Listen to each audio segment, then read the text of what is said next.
Today we're going for a bike ride in Scotland. We're starting off at Bordowie, which is about 5 miles from Glasgow. The ride's going to be 2, 3, maybe even 4 days, depending on weather, how tired we are and all that sort of thing. No real plans apart from to go somewhere fun and go camping. So yeah, join us for the ride.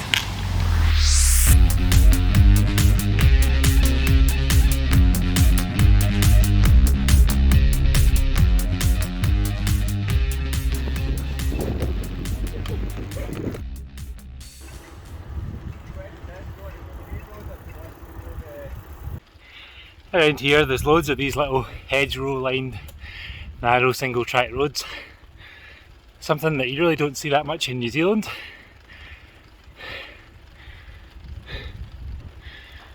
Because almost all of them are gravel, I suppose.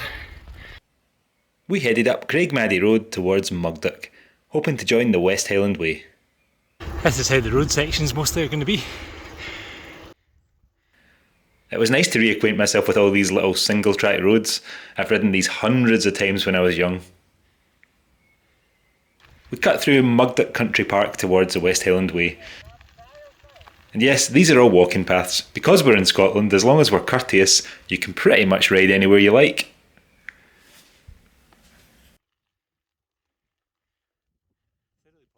It's a really popular place with dog walkers. Not sure how many doggers there are though.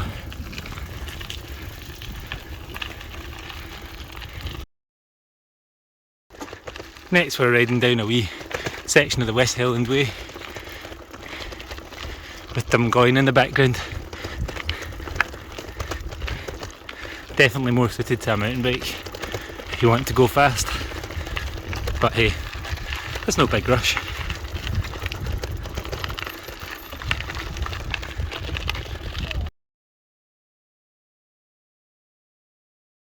It's about now I remembered that just as I'm starting to get hungry, that I've left my food in the fridge. Speaking of pretty well wedged in, have a look at the bungee cord. Oh yeah. It must have caught on the wheel and wrapped itself round. Got myself moving again. This section of the West Highland Way is on an old railway line. There's loads of old railway lines around Scotland because the Dr. Beecham and his pals shut them all down in, must have been the late 50s, early 60s. So there's tons and tons of cycleways, paths and all that sort of thing on old railways. My mum used to live somewhere around here when she was younger in Gartness, and she watched the last steam train going along the lines before they were shut down. Just behind me is where my mum used to stay as a child. It was before that house was built and this was a railway station, and she lived in a railway carriage just outside Gartness. If any of you guys have any experience of train life, let me know in the comments. This is us whizzing along. We didn't really go this fast, round all the roads where my mum used to live. They're on the West Highland Way and it's quite a nice bit of the country. We stopped in Drimmen. There's a Spar here to pick up some supplies, especially good if you've forgotten your lunch. It's home to a pub licensed in 1734 and it previously was home to Billy Connolly. Drimmen that is, not the pub. And also it's got something very useful, a drinking fountain to fill your bottles. After Drimmen we left the West Highland Way, which heads up towards Loch Lomond. The short but quite steep hill after Drimmen made me happy I hadn't eaten too much lunch. We headed out onto the moorland up towards Aberfoyle, or Gravelfoyle as it's now known. Beautiful up here today. You can see the Campsies off in the distance. Dumgoyne on the end. We've got a gentle tailwind. The route lined with heather and bracken. It's definitely a nice place to be. It's not even had a single midgie bite either. This is Scotland at its best. It'll definitely be a lot colder than this if you're riding in winter.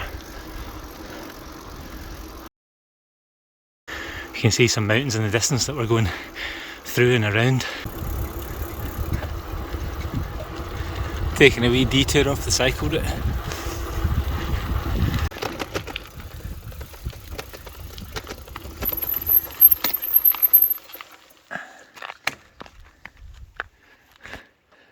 It's killing these wee woods, cutting past some Victorian infrastructure. There's loads of random bits like this all over the place. This must be an aqueduct. There's even a guy doing a piss up there. Scotland in this weather is definitely one of the nicest places to be. Hear the wee babble and burn.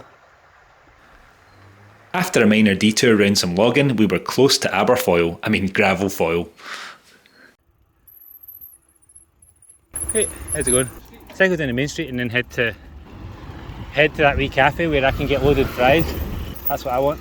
This is the main street of Aberfoyle, and while it's not a bustling metropolis, that's probably not what you came to Scotland for anyway.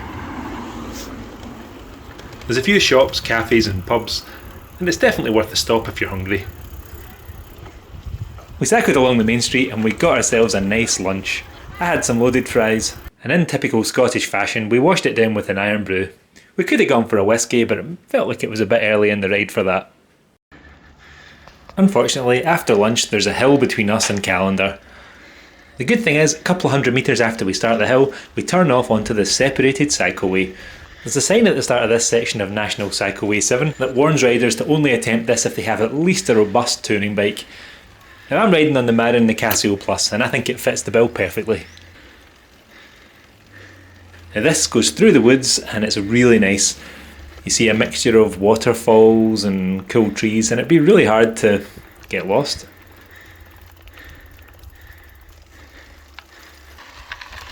This is the bit of NCR7 that runs sort of beside the Duke's Pass. And it's definitely nicer to be able to pedal up here without the cars whizzing past you and the real sharp corners. So this is a very welcome new piece of cycle route. At the bottom of the other side of the hill, we ride along Loch Venacher, another one of the many lochs we encounter along this route. And I'm starting to feel hungry again, so we stop with a lovely view and I chomp a chocolate orange. This chocolate orange really hit the spot and I was feeling good and ready to go again. This section of NCR7, just after Callander, we took a little shortcut and just avoided Callander. This section is on another old railway line, hence the gentle gradient and the straight trail. Very relaxing. I'm looking forward to my dinner and a wee sleep.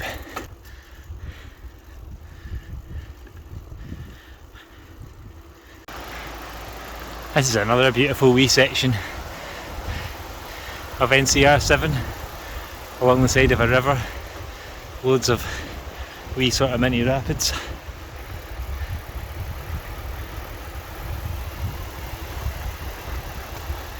On the way up to the side of Loch Lubnig. We stopped at Forest Holidays Strathyre for a pint and something to eat. I can't even remember what I had, but I remember being full when I left, which is always a good sign. This place has some nice cabins with some hot tubs outside, and if we'd been a few days into a long ride, I would definitely have been keen to stop here. At the end of the day we went for a lovely swim in Loch Lubnig. Swimming in a cold Scottish loch is the perfect way to finish a summer Scottish bike ride. It's okay in winter too, as long as you don't mind freezing your balls off. And before anyone says it, everyone can freeze their balls off even if they don't have balls. It's just the saying. After that we had a warm campfire to sit round, and then we set up our tent somewhere legal. In the morning I got up nice and early because of the jet lag, and I went for a little walk down to the loch again. It was a lovely still morning, and it was one of the most relaxing things I've done in quite a while.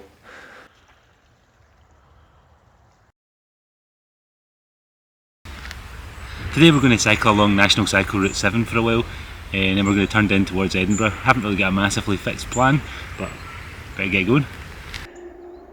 A few more twists and turns and we bid farewell to another loch. Beautiful calm day. Well, beautiful for all things apart from the midge. The midge definitely seem to like the calm days. They can get right on you, right in about you, and enjoy the sweet taste of your blood.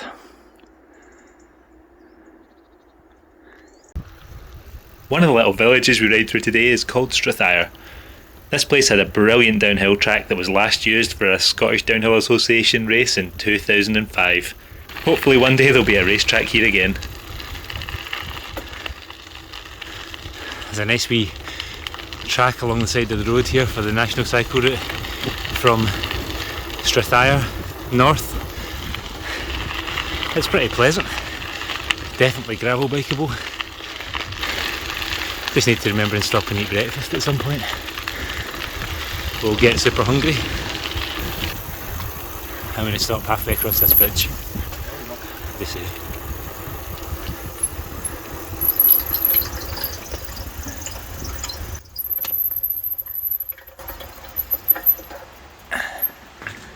Try not to drop my phone in the river.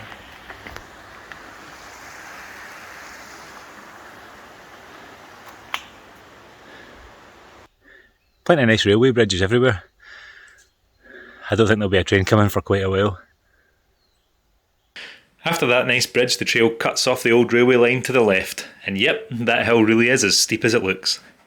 But we definitely will be rewarded for our efforts. Look at this view.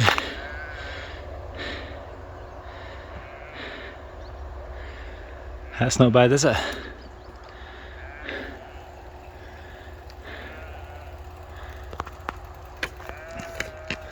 Only it's 8 miles to Killen.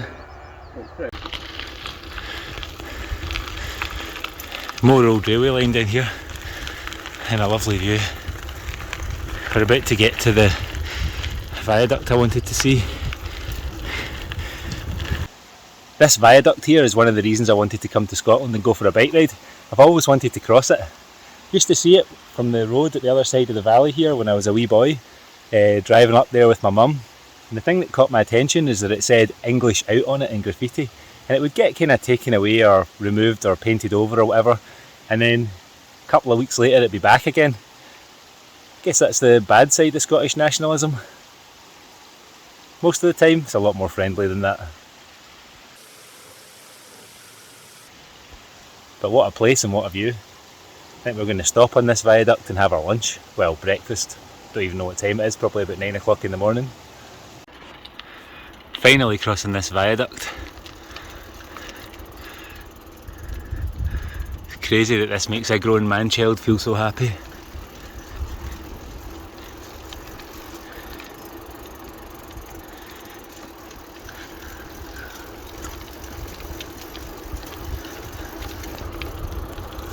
Midges are biting me though. Stopping for last night's leftover pizza was a good idea, but it definitely let the midges swarm us. Oh well, there we go. Done it. Finally cycled over this viaduct.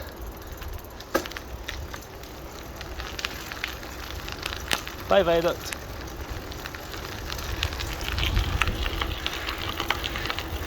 Hello gradual incline. Next stop Killen. Hopefully the climb won't be killing me. We stopped in Killen for another munch at this little cafe called Shutters. They also let us charge our phones and they even had some chargers to borrow. The only downside was we had to wait a few minutes for it to open. This is the Falls of Dochart in Killen. Every year, as far as I'm aware, there's a motorbike trials event on in these rocks and round about the area. It's a pretty cool event and it's well worth a watch if you ever get the chance. It's also a really cool place to walk about on the rocks and just have a look. Or if you've got a pedal trials bike, it's definitely a cool place to come and have a play. From Killen we head along the south shore of Loch Tay. This whole section is on road, but the road's really quiet and it's single track. In case you need it, there's even a wee bike shop down here called Wee Tay Bikes. The road along the side of Loch Tay does come up and down quite a bit. A moment ago we were at the side of the water and now we've climbed another hill. So bear that in mind if you come down here. By the top of the hill, the views are pretty nice. Definitely worth the climb. Well, provided you've got enough food and water to fill the tank again. Because all the wee pubs and cafes and stuff seem to be shut on the way along here at the moment, and there's not that many of them. There's a wee swatch at the view. We've got a wee smud of rain as well. Just reminding us we're in Scotland, keeping us cool, even though it's probably 20 odd degrees today. Well, probably 21, something like that. What a nice place to be. Still on National Cycle Route 7 as well. I think when we get to the end of the loch, we're going to cut off and go down NCR7 towards Perth and Kinross. And then depending on the time my mate has to get to work in the morning and how early or late it is, we might cheat and jump on a train, miss out some of the journey, but it'll still be worth it. That's part of the joy of not having a fixed plan. You can change your mind, you can do what you like.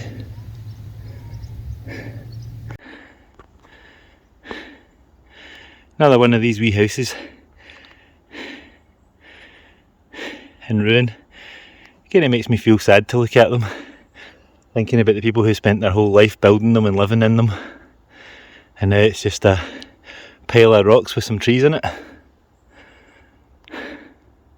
Still, must have been a lovely place to live,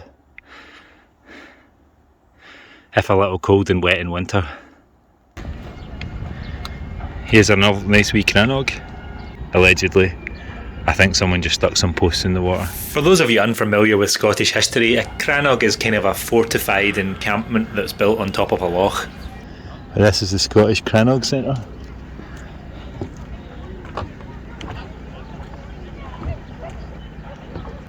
Just at the end of Loch Tay. The river must come out over there somewhere. Over there, that's it. Start of the River Tay, and we say goodbye to another loch. Oh yeah, here's another thing.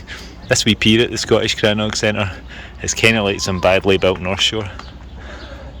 We stopped for another munch at Kenmore at the end of Loch Tay and the start of the River Tay.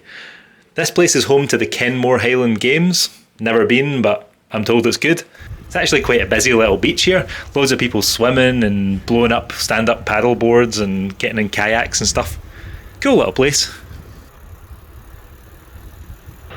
Probably the worst piece of track, or probably the worst piece of NCR7 so far. In fact, definitely the worst piece of NCR7 so far. But there's still some cool castles and stuff to watch through the hedgerows. We must have passed about 50 castles or something on this trail so far. This is Weem, another wee General Wade lived here in 1733. Another wee town or village on the trail. There's not a huge amount here to buy or do, but it's a nice wee place. It wasn't too long before we were off the busy road and back onto some nice quiet single track roads. We even found a spar with a picnic table outside it in Strathay. Seemed like a really nice wee village, everyone was friendly, and there was some women out using power tools. Always a good thing to see. It reminds me of a story that I read once in Ellendonnan Castle about some Roman legionaries. They thought they outnumbered a group of Scottish people because they only counted the men. Once they attacked them, they found out that the women could fight it just as good as the Scottish men, and they found themselves outnumbered. I guess the lesson to be learned there is don't underestimate Scottish women. We're just about to switch on to National Cycle Route 77 instead of National Cycle Route 7. The split's just up here where this wee woman's popping up on her bike. Presumably it's a wee woman. Been promised red squirrels for most of this route. Still haven't seen one, not even a squashed one. This is when I'll just point it at the tree and we'll find one.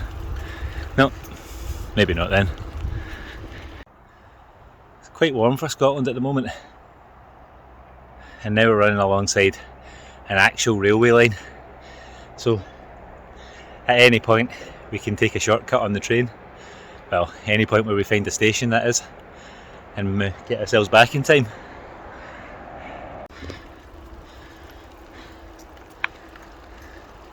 That's us on another nice wee section of super quiet road that's used for fishing access down the side of the River Tay.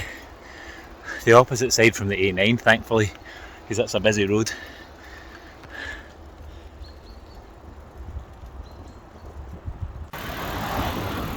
Here's us riding through Dunkeld. Dunkeld's another place with some really good mountain biking nearby. In fact, you can probably say that about almost anywhere in Scotland that's got a hill.